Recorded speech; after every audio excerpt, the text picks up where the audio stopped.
The phone appeared first. It came up at the end of a man's arm, 6 inches from Frank Diaz's face, screen already recording, angled to catch the profile of the dress blues and the white gloves and the chrome of the M14 as Frank completed the 21st step and turned. The man holding the phone wore a lanyard with a blue credential card, and his expression carried the comfortable certainty of someone who had never been told no by anyone below a certain pay grade. The crowd behind the rope saw the phone before they saw the lanyard. Several of them stopped breathing. Frank turned. He faced the opposite direction, the way the protocol required. He settled into the post-pause, counting the 21 seconds in his chest the way he had counted them for 3 years of restored standing. And he did not look at the phone, and he did not look at the man. What no one standing on that plaza yet understood, on that Memorial Day morning with the dew still visible on the marble and the grass still carrying the gray of early light, was that Frank had spent a long time learning how to be unreadable, not indifferent, not cold, something older than either of those things. He had learned it in places where the alternative to unreadable was dead, and he had carried it home from those places in the particular way that men carry the things that have kept them alive, quietly and without ceremony, in the breast pocket of whatever they were wearing at the time. The credential lanyard said the man's name was Marcus Webb. It said he worked for a congressional office. It said he had authorization for this area of the cemetery. None of those things, as he would learn at the cost of some public embarrassment, said anything at all about the mat, or the 21 steps, or the man who walked them. That was the beginning, or rather that was the place in the story where the consequences had already been decided, and only their delivery remained. The beginning was 3 years earlier, when Frank stood in a room in a building on a base he had no reason to expect he would ever return to, and listened to a man in uniform tell him that a board of correction of military records had reviewed his case, had reviewed the evidence that had been withheld from his original proceeding, and had overturned the dishonorable discharge that had taken his name and his rank and his place among the living members of this regiment. The man in uniform who told him this was formal and correct about it, as men in uniform tend to be when they are returning something that should never have been taken. Frank had not wept. He had thanked the man, turned, and walked outside, and he had stood in the parking lot with his hands loose at his sides for a long time before he got into the car that Dale Pruitt had driven down to collect him, because Dale had known, even before the decision came, that Frank would need someone to drive. Dale was a big man from eastern Tennessee who had stood relief sentinel at the tomb for 2 years before Frank's troubles began, and he had written twice to the board on Frank's behalf, not as character testimony in the soft sense, but in the precise military manner, stating what he had observed, what he had not observed, and what the timeline of the events in question made impossible. Those letters had been 2 of the 6 pieces of evidence that, together, had persuaded the board. Dale had not mentioned this to Frank until a week after the decision, because Dale believed that gratitude made men uncomfortable, and that a week of distance made it easier to receive. On the morning of Frank's formal reinstatement to full ceremonial standing, Dale stood at the edge of the staging area in his dress uniform and watched Frank complete the inspection with the same expression he brought to most things, which was the expression of a man observing a piece of machinery he had worked on for a long time come back to correct calibration. Not proud exactly. Satisfied in the way that precision satisfies a person who cares about precision. The morning was clear. Memorial Day at Arlington carries a particular quality of light in the first hours, before the crowds thicken and the heat builds off the marble.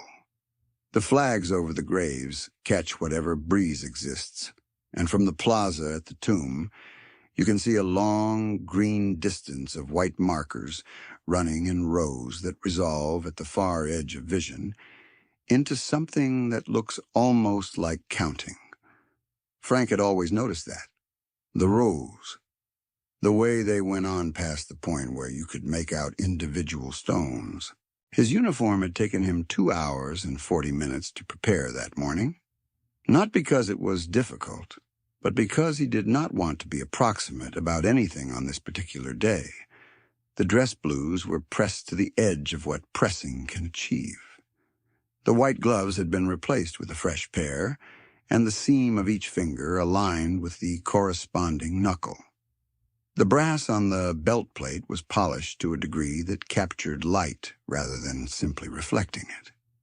The toe caps of his shoes held a shine that was deep rather than bright, the kind that comes from the weeks of accumulated work rather than a single session with a cloth. His cap sat at the exact regulation angle, brimmed 2 fingers above the brow, and the shadow it threw across his face in the morning light was precise and particular, and, to the people who understood what they were looking at, entirely correct. He carried, in the breast pocket of the uniform, a photograph.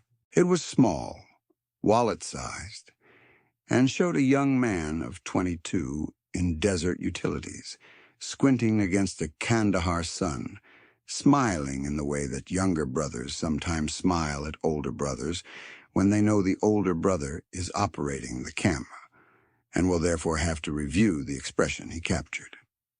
The young man's name was Aaron. He had died 8 months after that photograph was taken, in a province that Frank had not been in at the time, which was its own kind of wait. He had not been there. That was the sentence that had lived in Frank's chest for years, underneath the discharge and the board and the restoration, underneath all of it, patient and specific and not interested in being resolved by any official proceeding. Aaron, 22 years old, 8 months of desert. Frank had requested the tomb assignment 3 weeks after his reinstatement was confirmed. Not because the assignment was the highest honor the regiment could offer, though it was. He had requested it because Aaron had stood in a crowd at Arlington once, at 18, and had watched the change of the guard with an attention that Frank remembered as absolute, the kind of stillness that young men rarely display for anything other than the things that have decided them. Aaron had not become a sentinel. He had gone a different direction, into the infantry, because that was the thing that had decided him in a different way. The tomb had been a moment between 2 decisions. Frank had thought, when he put in the request, that walking these 21 steps was the only way he knew to mark something that did not otherwise have a marker. On the morning of Memorial Day, with his reinstatement 3 years complete, and the board's decision a settled fact in the records, Frank Diaz walked to the mat for the first rotation of the watch and did not allow himself to think about any of this. The protocol required attention that left no room for anything else, and the protocol, in this way, was a mercy. If you are watching this story unfold from a distance, take a moment now and think about the last time you were in a place where the weight of the people who came before you was genuinely, physically present in the ground you were standing on. Then imagine being the person whose job is to maintain that weight against everything the world sends to diminish it. Subscribe if that specific feeling is something you want more of. Now back to the morning. Marcus Webb had arrived at the plaza at 9:47, 43 minutes after Frank began the first rotation. He had arrived with a colleague, a younger woman named Stephanie, who carried a second phone and a notepad, and who gave the impression, to the observers who watched their arrival, of being competent and slightly embarrassed by her current assignment. Webb had his lanyard displayed on the outside of his jacket, which is a small but specific indicator of a person who wants to be recognized as having access before anyone thinks to question it. He was a man of perhaps 40, with good shoes and a haircut that cost more than it appeared to, and a manner of addressing the space around him as though it were waiting to be useful to him. He stood at the rope for approximately 6 minutes, watching Frank complete 2 full rotations of the 21 steps, and during those 6 minutes his expression moved through a sequence that began at curiosity, passed through mild impatience, and arrived at the kind of settled assessment that precedes a decision. He leaned toward Stephanie and said, in a voice pitched for the 2 of them but audible to the couple standing 3 feet to his left, that the guy was basically a prop, a living prop for the tourists, and that they needed to get around the rope and get the shot before the next ceremony started. The couple to his left did not respond to this. The woman of the 2, who was perhaps 60 and wore a small gold pin on her lapel in the shape of a star, looked away from Webb and back toward the mat with an expression that did not change but tightened somehow in the way that a rope tightens when weight is added to it. Frank completed his 21st step, paused, turned, and began the count. 21 seconds. He did not look at Webb. He could hear the lanyard clicking faintly against the brass button on Webb's jacket with each small movement the man made. He heard it the way he had learned to hear things in places where hearing was the margin between your continued existence and its conclusion. He cataloged it and kept walking. Webb spent the next 20 minutes working his way along the rope, finding the angle he wanted, holding up the phone to frame various shots, and then lowering it. He spoke to the security staff twice, displaying the lanyard both times, and was told twice that the credential covered the plaza but not the mat area, and that the rope was a fixed boundary for all visitors regardless of credentials. Both times he received this information with the patient tolerance of a person who knows that the person delivering it is not the final authority and intends to locate that authority shortly. He said to Stephanie, at a volume that carried clearly to the small group of tourists beside them, that these guys were playing dress-up, and someone needed to remind them that the credential said what the credential said. The tourists did not agree with this assessment, visibly. A man in a VFW cap shifted his weight and looked at Webb for a moment with the flat attention of someone performing a specific kind of calculation. He did not speak, but the calculation was visible on his face. The morning deepened. The crowd at the rope thickened as the 9 o'clock hour moved toward 10, and the composition of the people assembled there told a specific story about what Memorial Day at the tomb means to the people who choose to spend it there. There was a school group from somewhere in Virginia, 68 children aged 9 and 10 under the supervision of 4 adults, all of them quieter than children that age typically manage. There was a contingent from the American Legion post in a town in western Maryland, 11 people ranging from a man in his late 70s who walked with a cane and still stood straight and when the cadence reached his position along the rope, to a woman in her early 30s who had driven her grandfather to the ceremony and stood close to him with the particular alertness of someone who understands that the occasion matters more than they will fully comprehend until later. Ruth Calloway sat on a bench inside the plaza perimeter, not at the rope, but close enough to see the mat clearly. She was a woman in her late 50s with gray in her hair and the settled composure of someone who has arrived at grief's far shore and made a life there. She came to Arlington 3 times each year. Her son had been 24 when he was killed in a convoy in Helmand Province. She did not carry a sign or wear a button or speak to anyone when she came to these benches. She came, and she sat, and she watched the cadence, and in 11 years she had not missed a Memorial Day at this particular bench. Frank moved through his rotations with the precision that 3 years of unbroken practice produces. 21 steps heel to toe on the black mat, the cadence measured and exact, the rifle carried at shoulder arms with the chrome, catching the mid-morning light in the same movement at the same point in each stride.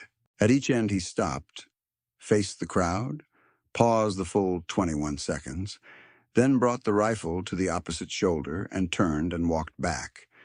The turn was specific. The regulation requires that the movement of the rifle between shoulders be performed in exactly 21 steps during the turn and pause sequence, and Frank did not deviate from this by any fraction that any person on that plaza could have measured. His face, during all of this, was what the crowd saw most and understood least. It was the face of a person entirely occupied. Not performing concentration, which is a different thing, but actually concentrated, the way that a person is concentrated when the task in front of them contains the whole of what they care about, leaving no remainder for anything outside it. What the crowd did not see was the small weight in his breast pocket, the photograph of Aaron in the Kandahar sun. He did not reach for it because he did not need to.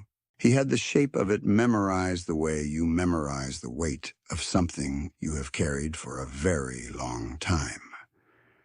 Webb made his third approach to the security staff at the rope at 10:22. This time he did not ask. He explained. He explained that the congressional office he worked for maintained regular liaison with the Army's ceremonial unit, that his credential had been issued through official channels, and that the shot he needed was a simple logistical matter that would take 90 seconds and would cause no disruption to any ceremonial activity. The security staff member, a younger man in a dark uniform who had been on this position for 2 hours and who had watched Webb complete his 3 circuits of the rope with a mounting and specific attention, told him again that the credential did not authorize the mat area, Webb said, and said it clearly enough that several people along the rope heard it without straining, that he had not driven 40 minutes to watch some prop soldier walk back and forth and be told by a security guard that his paperwork was wrong. The children from the Virginia school group were close enough to hear this. Their teacher, a woman in her mid-30s who had brought the class to Arlington specifically because she thought the tomb was the right place to teach something that a classroom could not, looked at Webb with an expression that she smoothed into neutrality before any of the children turned toward her, because she was a professional. But it took her a visible half-second. The man with the VFW cap had moved, by this point, 2 positions along the rope to be closer to the exchange, and his expression had resolved itself from calculation into something quieter and more certain. Frank was at the far end of the mat when Webb made his decision. The decision was not complicated from Webb's perspective. He had the lanyard. He had the authorization, as he understood it. He had been patient for close to 40 minutes. The rope barrier was a chrome-fitted chain on short posts, the kind that divides access points in public spaces everywhere, and it was approximately knee-height. He looked at it, and then he looked at the mat, and then he looked at his phone, and he stepped over. He was 2 steps past the rope when the sound the crowd made registered in the air. It was not loud. It was the sound of several dozen people catching their breath at slightly different moments, which layers into something quieter and heavier than a gasp, something more like a held silence that arrives in segments. Stephanie, on the public side of the rope, lowered her phone. Frank completed his 21st step. He turned. The protocol when a civilian crosses the barrier is documented. The sentinel approaches. The sentinel issues 1 verbal warning. The warning is specific, declarative, and does not invite discussion. Frank had rehearsed it in his mind across 3 years of rotations, the way that a person rehearses the thing they hope they will be called upon to do correctly. He had hoped for it, not from cruelty, because the doing of it correctly was the whole of what he had to offer, and he had been a long time without the chance to offer it. He walked toward Webb, not quickly, at cadence, each step the measured length it was supposed to be. The rifle remained at shoulder arms. His eyes were steady and level and aimed at a point precisely in Webb's face, and Webb's comfortable assumption that the sentinel was a prop, a piece of ceremony that did not address the world beyond its own repetition, came apart in the time it took Frank to cover the 10 feet between them. Webb had time to notice that the man approaching him was not, in fact, looking past him. He was looking at him. With an attention that was complete and specific and had been present, Webb realized in this moment, from the beginning. Frank stopped at the distance the protocol specified. He was close enough that Webb could see the brass on the belt plate. Close enough to observe that there was no anger anywhere in Frank's face, no heat, no irritation, and that the absence of those things was not the absence of anything. It was the presence of something else entirely, something that had been formed in places and by means that Webb had not encountered before in 40 years of navigating institutional environments through confidence and credential. Frank said, "Sir, you are required to return behind the barrier now." 8 words, level, declarative, with the procedural authority of a man who did not need to raise his voice because the words themselves were sufficient, because the words derived from something that predated the lanyard and the credential and the congressional office and every lever that Marcus Webb had been accustomed to pulling without consequence. Webb did not move immediately. He stood for a moment with his phone at his side and his lanyard visible, and his expression cycling through a sequence that was not comfortable to watch, because it was the expression of a person whose script has encountered a situation it did not account for and is running, visibly and publicly, the process of locating the next line. He looked at Frank. He looked at the crowd behind the rope, which was now very still and paying a quality of attention that is different from the attention tourists pay to ceremony. He looked back at Frank. He stepped back. He went back across the rope in a single step, and the sound the crowd had been holding released in a long, slow way. Not a cheer, not applause, something quieter and more specific to the group of people who had assembled on that particular morning at that particular bench and rope and plaza to spend their Memorial Day in the presence of the sacred.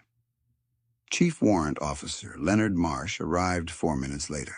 He came from the direction of the administration building, and he walked the way that men of his rank and experience walk when they are moving with purpose and do not require the appearance of urgency because the authority is already present and does not need to announce itself. He was a compact man with gray at his temples and the bearing of someone who has spent 30 years making decisions in difficult situations and has arrived at a kind of stillness about it. He spoke to the security staff member briefly. He reviewed the credential on Webb's lanyard with the attention of a man who knows exactly what it authorizes and exactly what it does not. He spoke to Webb for approximately 3 minutes, and if the exchange was audible to the people near the rope, they could not have reported the specific words later, only that Marsh's voice was level and Webb's voice changed register twice during the conversation and did not finish its 3rd sentence. Marsh removed the credential from the lanyard. He said something brief at the end that caused Webb to nod once, tightly, and then Marsh stepped back and Webb turned and walked toward the plaza exit, with Stephanie close behind him, and the lanyard, with its empty clip, swung against his jacket as he went. Ruth Calloway watched him go. She had been seated on her bench through all of it, hands folded in her lap, and she had watched the rope crossing and Frank's approach and the 8 words and Webb's retreat and Marsh's arrival with the settled, patient attention she brought to everything she observed at this particular bench. When Webb and Stephanie passed out of sight around the edge of the administration building, she looked at the mat, where Frank had already returned and was completing his next rotation, and she said in a conversational tone that was addressed to no one in particular, and which carried in the morning air to the people nearest her on both sides, that someone ought to have told that man what it cost to have a soldier on that mat. The man with the VFW cap, standing 4 feet to her left, nodded once. The woman with the gold pin on her lapel, still at the rope, where she had been since Webb arrived, pressed her fingertips to her mouth for a moment and looked at the mat. The children from the Virginia school group stood very quietly in their row and watched Frank complete the 21st step and turn and begin the count. The morning light had moved by now, risen past its early gray quality into the full, clear light of a Memorial Day that was going to be warm. The white marble of the sarcophagus caught it differently at this angle, and the inscription on the face of the stone, the words cut deep into the marble over the course of days by the people who built this place, was sharp in the light and readable from a good distance. Frank did not read it as he passed because he had it in him, the way he had everything that mattered in him, carried without the need to consult the source. Dale was at the edge of the staging area at the end of the rotation, where he had been since the ceremony began, and he had watched the rope crossing and the 8 words and all that followed with the particular expression of a man from eastern Tennessee who has formed an opinion about something and sees no reason to render it in words when the facts have rendered it adequately on their own. When Frank's rotation brought him near, Dale did not say anything. He gave the small nod of a person confirming a measurement they expected to be correct. Frank completed the next 3 rotations without incident. The crowd at the rope remained denser than it had been before the rope crossing, as though the event had caused people to find reasons to stay. The school group from Virginia did not leave on the schedule their teacher had originally planned, and she did not press them to. The man with the VFW cap took off his cap during the next full rotation sequence and held it in both hands for the duration, and the veterans from the Western Maryland American Legion post, observing this, did the same. At the close of the watch, when Frank's relief arrived and the change of the guard had been completed, with the white-gloved handshake and the report rendered and everything transferred correctly and on time, Frank walked off the mat and stood for a moment at the edge of the staging area, and the weight of what the day had been settled into its final shape. 3 years. 3 years of restored standing, of 21 steps completed correctly each rotation, of the chrome catching the light in the same place each stride, of the 21 seconds counted in the chest at each end. 3 years since the man in uniform had told him that the board had reviewed the evidence and overturned the discharge and given him back his name. 3 years of walking this ground in the knowledge that Aaron had stood on this ground once at 18 and watched with the absolute attention of a young man deciding something. Frank reached into his breast pocket, not during the rotation, not during any moment when the protocol required something else of him, but now, in the quiet of the staging area, with the ceremony completed and the crowd beginning to disperse, and the morning fully arrived, warm and clear over the green expanse of markers that went on past counting. He looked at the photograph. Aaron in the Kandahar sun, 22 years old, squinting and grinning at the camera the way younger brothers do. 8 months from that smile to the province Frank had not been in. He held the photograph for a moment, and then he placed it carefully back into the breast pocket of the uniform that had taken him 2 hours and 40 minutes to prepare, and he pressed the pocket flat with 2 fingers, and he stood in the Memorial Day morning at Arlington National Cemetery. And let the day be what it was. Dale walked over. He stood beside Frank for a moment, looking out at the plaza and the rope and the tomb and the long rows of markers in the distance. "Handled right," Dale said. He did not elaborate because elaboration was not his practice. Frank did not answer because the thing Dale had said did not require an answer. It was simply the confirmation of a measurement that they had both been making for a long time, and the measurement had come out correct. The school group from Virginia was filing out through the plaza now, and the teacher was speaking to them in the low, careful way of a person who has identified a moment when something true can be said to children. Several of the children were looking back at the tomb as they walked.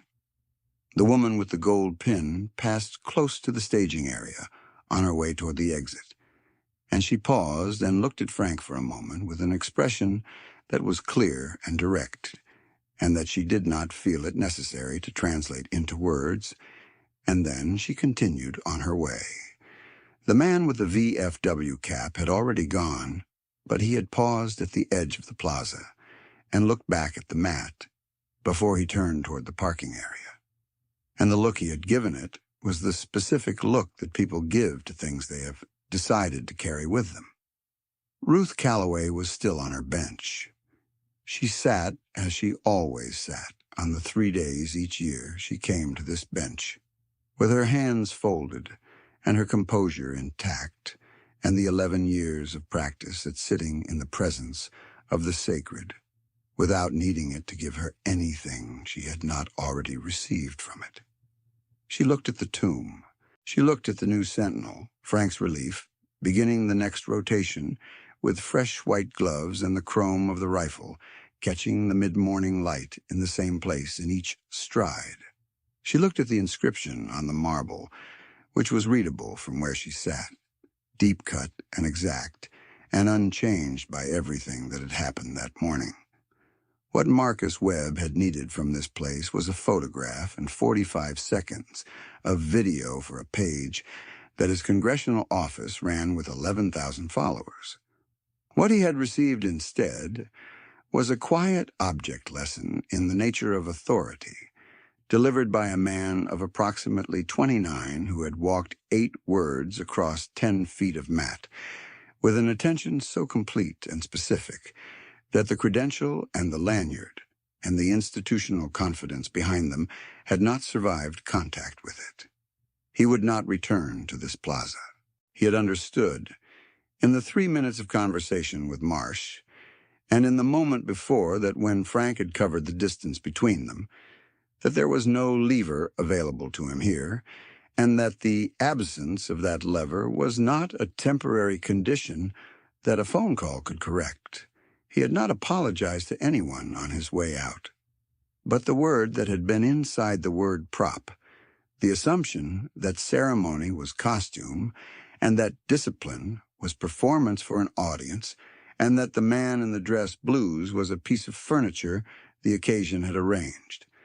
That word had gone quiet in him in a way that tends not to reverse. Frank would return to this mat on the next rotation day and the one after. He would complete the 21 steps and the 21-second pause and the regulated turn for as long as the regiment assigned him here, and he would carry the photograph in his breast pocket on each of those days, and the weight of it would be exactly what it had always been, which was not a burden and not a comfort, but simply the truth of what he was doing and why. The relief sentinel reached the far end of the mat and paused. 21 seconds, counted in the chest. Then the turn, precise and complete, and the 21 steps back, the white gloves, the chrome rifle, the polished toe caps catching the light. The plaza settled into the particular quiet that Arlington achieves after a morning of ceremony, when the crowds thin and the marble stands in the full light, and the rows of markers go on in every direction toward the green distance. Ruth Calloway sat on her bench.